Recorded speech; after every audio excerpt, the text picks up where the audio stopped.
At this time, we have defensive coordinator Zac Alley. Questions for Zac? Greg? So Zac, after 4 pretty good games defensively, obviously, and there were struggles this week. You look back on it, the issues, mental, physical, little of everything. What were the problems Saturday? Yeah, I think tackling was the number one thing. I mean, I think we missed 34 tackles. I mean, that's half the game. You missed a tackle in the play. I showed our guys a tape of that yesterday, not just from that game, but from all the games, of kind of the reasons that we're missing. We looked it up, and I think we were like third in the country in yards before contact, so how fast we're getting to guys when they get the ball, and we're like 129th in yards after contact. So we got to do a better job of getting them on the ground, and that's kind of the challenge I've put forward to the guys is, when we have opportunities to make plays, the difference in getting a guy down to create 2nd and 11 versus he throws the corner down, falls forward for 5, and it's 2nd and 5 instead of 2nd and 11. That's where you win and lose the game. When you keep them on schedule, a good offense like that, you're not going to be able to stop them. Is there a uniform theme on why the tackling was poor in this game and hadn't really been an issue before? I'd say that, we had some other problems. We may have covered them up, on some of the other games. As you start to play better teams, guys make plays when you miss them. And so getting involved into that, I think, our eyes, our body position, sometimes our angles, those 3 things really contribute the most to just why we've missed some of those tackles. And they do a good job, Utah does, of basically running the triple option, in space. And so you have to make one-on-one plays, and it's hard to get extra hats there a lot of times. You talk a little bit about the secondary struggles in the last game and a little bit in the game before that, and what your thoughts are on that. Yeah, I think just overall the eye candy and the things they get, we've got to do a better job of putting our eyes where they need to be.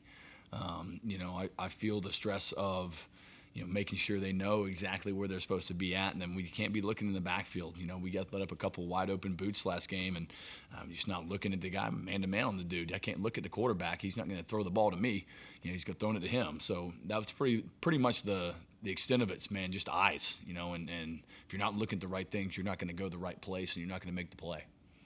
Are there any challenges with the quarterback that wears number 47? So his older brother, Hank Bachmeyer, Hank was with me at Boise State, and then we played him at La Tech my second year at Jacksonville State. And that family, man, they are freaking tough. I think from what I understand, the reason that he's in 47 is, I guess, Hank was the quarterback in the family, and Tiger was the receiver, so they needed a running back. So I think he was the running back growing up with the kids, and that was always his number. And so he just stuck with it, and I think it's kind of cool. But man, he's a really tough, downhill runner. He doesn't put the ball in jeopardy. He's a really polished freshman. And it's just very similar. I can see the mentality, the same thing kind of their family Hank had. And man, you can tell that Bear's got it because, man, he runs hard and he's tough.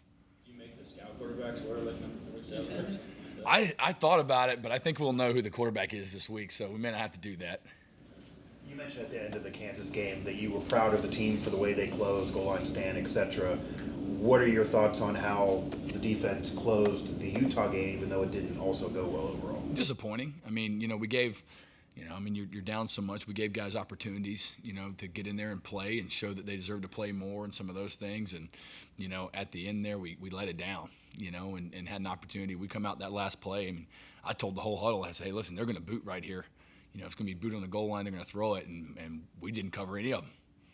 And so it's a little bit of lack of experience. Some guys who haven't played maybe as much, at the end of the game there. But those things are disappointing because you're hoping to get some flashes maybe from guys who, want to earn the starting job this week, and try and beat somebody else out. So it wasn't the same kind of close that we had, 2 weeks ago. We're unable to kind of get off the field there. Would you say that the past game, maybe even 2 games, has been just a little disappointing overall for you defensively, just the lack of execution in certain places? Yeah, I think anytime we lose, you're not happy with the result. I think sometimes everybody's like, oh, well, if you played well, that doesn't matter. I mean, we lost the game. Anytime you lose, I think you always are more picky as far as just the things you look at and the ways that, those occur. It's easier to I think just human nature is, oh, well, if you win, then it goes well. So the same mistake you make when you win isn't amplified like it is when you lose. And we try not to be that way. I tell them we got to learn from everything we do. Like even when you beat Pitt, there's mistakes, and we have to fix those mistakes. And so in the last 2 games, some of those things have shown up, and there's got to be better consistency of just taking practice to the game and being able to execute the calls. What did you see from Nick Taylor last week? Yeah, had a great pick on the one. If he'd high pointed it, he might have scored. He kind of let it come down. The guy ankle tackled him, but man, he'll come down and smack you. No, he had that stop on the 3rd down there in the goal line to force one of the few times we didn't give up a touchdown. And so he's a great young player, and I think that he'll just continue to rise as the season goes on and heading into his future. You've talked about 3 turnovers a game being your standard. There were, I want to say, an average of 2 a game, if I'm right, in the first few games, just 1 in the past 2 games. What do y'all have to do to get back to forcing more turnovers? Keep them off schedule. When you allow them to get to 2nd and 4, they don't have to put the ball in jeopardy. It doesn't come out. They can run the ball. Then, when they can run the ball, they don't have to throw the ball. And you get more turnovers on pass plays than you do run plays because the ball's now in the air. And so we got to win 1st down and force them into 2nd and longs. And, that gets you to 3rd and longs. And those are opportunities where you can create those turnovers. Had a couple guys punch at the ball last game, but not as many as we'd emphasized all week in practice. That was something we needed to do. But, part of that comes from, you tackle physically and where you're supposed to in the right body position. You have an opportunity to knock the ball out, and we just didn't do that. Rich mentioned starting faster on offense. Just from a defense perspective, what do you guys have to do better defensively to start better on that side of the football? Yeah, I think first thing, come out and set the tone physically. We got to get knocked back at the D-line and create tackles for loss off the jump because, like I said, it's harder when they play longer, behind the down and distance. So I think part of it is just the mentality's got to be there that, hey, we come out and we have an opportunity to get off the field. It's 4th down against Kansas on a play we repped. We come out this time, the very first, they fumble the snap, and 2nd and 14 or whatever it is, we give up a screen and go. We'd worked in practice all week, and so you've got to create negative situations and then execute the calls. You got a guy like Nick Taylor playing sometimes cornerback, sometimes safety. They're both defensive back positions, but they're different. How different does a player have to be when he's playing cornerback and safety? I think some things relate, as far as the techniques of how we play man-to-man and zone. Some of those things are the same. The adjustments are obviously more at safety because they can move people. Compared to corner, you're kind of out there on an island with one guy. But, I think Nick's a guy that's got a skill set to do multiple things. And so you're trying to find him a role and, continue to grow him as he gets more involved in the defense. Your mentality have to change, be more aggressive at, say, safety or... I think you have to tackle more, that's for sure, because they're more in the fit. But, I think the physical mindset, the aggressiveness has got to be the same. You talk a lot of physicality and aggressiveness, and y'all gave up 240 plus in the run game the past 2 weeks each week. Is that something where you guys need that physicality even a little bit more? Maybe is the run defense? Absolutely. We didn't get any knockback this past game. We got knocked off the ball.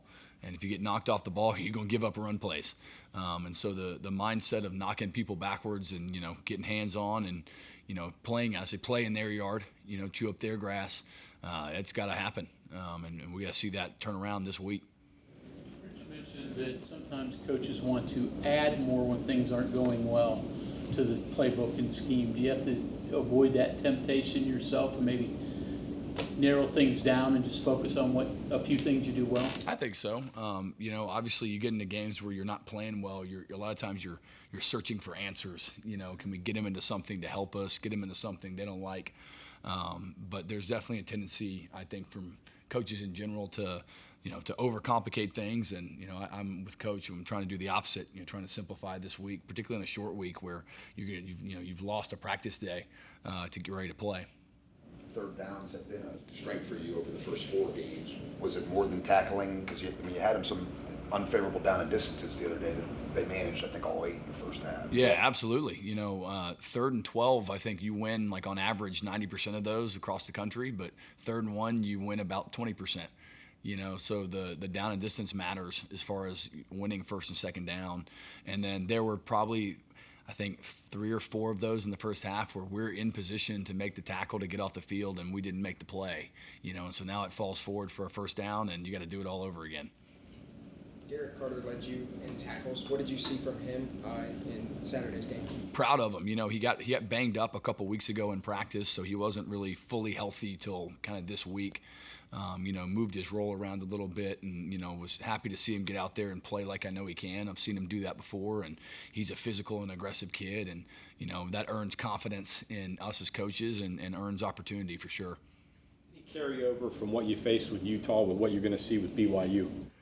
Pretty different. The quarterback's a good runner, but they don't use him like they use the guy at Utah.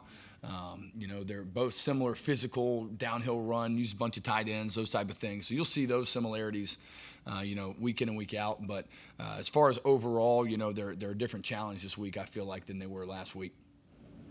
Zach, you say triple option in space. That sounds pretty wild, but they do mix it into what they're doing, but they offer a couple different looks for a defensive coordinator, right? Who? Offense, BYU. Oh, BYU? Yeah, absolutely. Triple option in space, that sounds like it's a bag. Yeah, that was more Utah, I guess, than BYU. I think BYU is very sound. You can tell they're really well coached. The O-line is very good. They understand where everything's coming from. They, protect the quarterback really well. They've got outlets for him. He gets the ball out. He doesn't take sacks. They don't take a lot of negative yardage plays because of that. And I think they've done a great job as far as making it simple for the quarterback, but still hard to attack in a lot of areas because obviously he's a freshman. So I think they want to, protect him and give him good outlet throws and those type of things, make it easy on him, get him in rhythm. But you can tell that they've developed the offense around him. And then, the tailback is outstanding. I mean, he can play. And he breaks tackles. He can get downhill. He's a home run threat. He's probably, 6'2"-ish, 215 pounds. I mean, he can go. And you watch him run through everybody. So between the strong running game and then, kind of protecting the quarterback on a lot of those throws, they do a good job of staying on schedule and playing to the field position battle, the strength of their defense, all those type of things. Part of when the defense was at its peak this year, the pass rush was clicking, starting in the Pitt game, bringing a lot to Eli Holstein.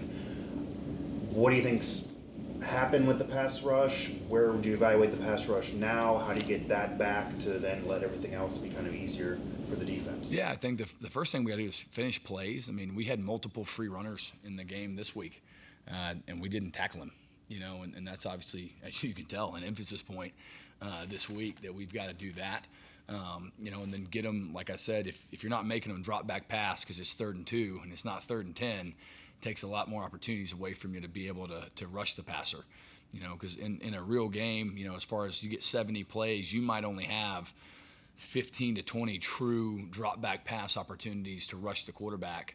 And in today's day, most teams on 1st and 2nd down are going to RPO and screen and do things where, they're not going to let you pass rush off the edges like you can if you can get them to 3rd and long like we were able to do for Pitt. Playing a freshman quarterback, what do you do to make him uncomfortable?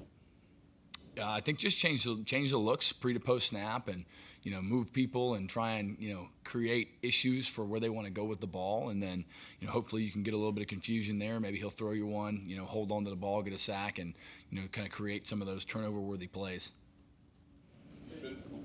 You've had Jamori a couple of games now. I mean, your Bandits have been a big part of what you were doing. You sort of figuring out how to mix all those guys together and get them all opportunities? Absolutely, and obviously, Jamori getting back and getting, in game shape and being able to play more, it helps you to be able to move around guys and play them where you feel like they can help you the most. So, I think every week we look at that and make some changes when we need to and feel like there's guys who are good at certain positions and, just use them different ways to whatever their skill set allows you to. And that's a deep room for us, so we're trying to get as many of those guys on the field as we can. When teams use the quick game against you, what's the answer typically? You got to have either play tight match coverage or, play some kind of, cover 2 zone type of look to be able to prevent the ball from getting out, quickly and on the edges. Defensively, what do you tell your team when preparing for an environment like we guys will have on Friday with BYU? Yeah, I said it's the craziest thing because there'll be, 65,000 people and they're loud and they care. I've played there before and they're like really nice. It's like strange.